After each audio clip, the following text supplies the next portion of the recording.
do some land-based learning this week because it is Indigenous Peoples Day on June 21st, and the month of June is actually National Indigenous Peoples History Month, where we learn and celebrate the history and heritage and diversity of our Indigenous peoples. So we're going to do some traditional games. We're going to go out and collect some in the forest right behind me. And it's really important that we follow protocols when we gather materials for Indigenous games.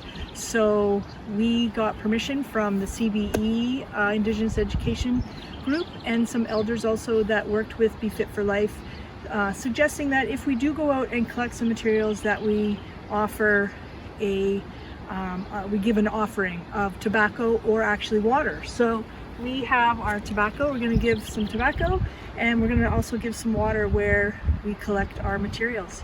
So let's go collect some stuff. We want to follow protocols when we're gathering materials. When we follow protocols, we build relationships that work towards reconciliation.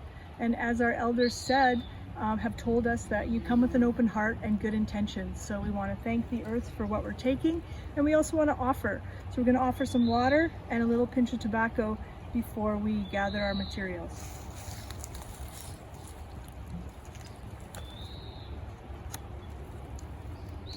Hi everyone, I've collected all the materials to make the games, and I've now made all the games, and the Indigenous Education team suggested that I smudge them, which is what we're going to do now. Smudging is a ceremony that is used by many nations around the world, First Nations, Métis and Inuit, and I was honored to learn smudging from the people of Siksika when I worked there many years ago. One of my favorite people being George Kaffrobe, who taught me many things, including how to offer tobacco. And so we're going to smudge today. The smudge that we're going to use is some fungi that was gifted to me by an elder when I was working in Edmonton, and some sage that was gifted to me, and some sweetgrass that was gifted to me. So I keep that in here, and then we burn it in this abalone shell. That is, it's a little windy today, so it's kind of blowing around a bit. And yeah, so when people smudge themselves, they smudge their eyes and ears so they can, see other people's perspectives and hear other people's perspectives. They smudge their heart for feeling, and their body. And so they're smudging, when they smudge, the prayers, thoughts, well wishes kind of goes up into the air with the smoke, and it reaches Creator, and then Creator can hear the wishes from the person smudging. So we might smudge to get rid of some negative thoughts, to bring in some positive energy.